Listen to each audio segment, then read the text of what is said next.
سلام به شما دوستان عزیز، به اولین ویدیو از چنل ما خوش اومدیم با معرفی یکی از بهترین هیروهای دوتا دو. یک بزن، لیندار، پاره کن، درجه 1. این شما و اینم زندگی نامه این شخصیت.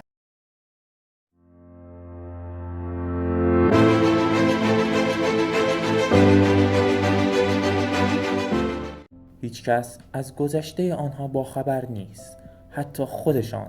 آنها نه نامی دارند نه نشانی. آنها حتی از گذشته خود خبر ندارند.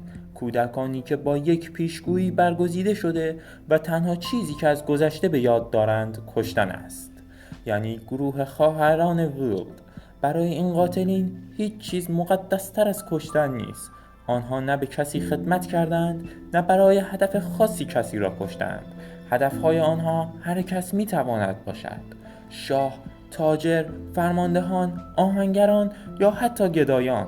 آنها می کشند چرا که این را قانون مقدس طبیعت می دانند و اگر روزی کسی هویت خود را فاش کند مرتکب بزرگترین خیانت شده و این باعث به وجود آمدن اولین مرتد می شود که ما اعضای این فرقه را با نام فانتوم اساسین میشناسیم.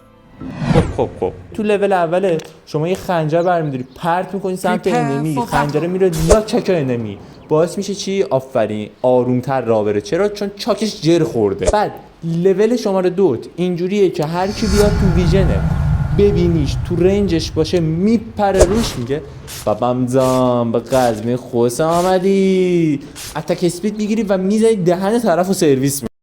لول 3 هم به درد تو نوبستک هنوز نمیخورد تو رنگ هرات. فقط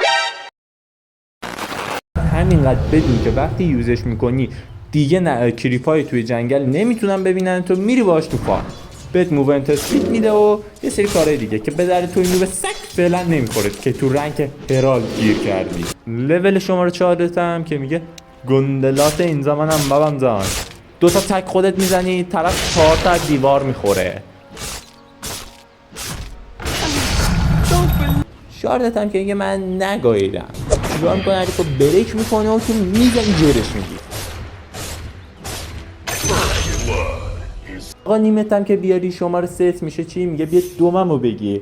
وقتی انمی رو فوت میندازه با 3 راحت میتونی ازش فرار کنی. برای آیتم هم که اول یه دونه اینو میاری که بتونی باش فارم کنی، بعد میری اینو میاری که بتونی دهن حریف رو سرویس کنی، بعد میری اینو میاری که بزنی دهن همه رو سرویس کنی، بعد اینو میاری که باز به حریف بگی نگاهیدم.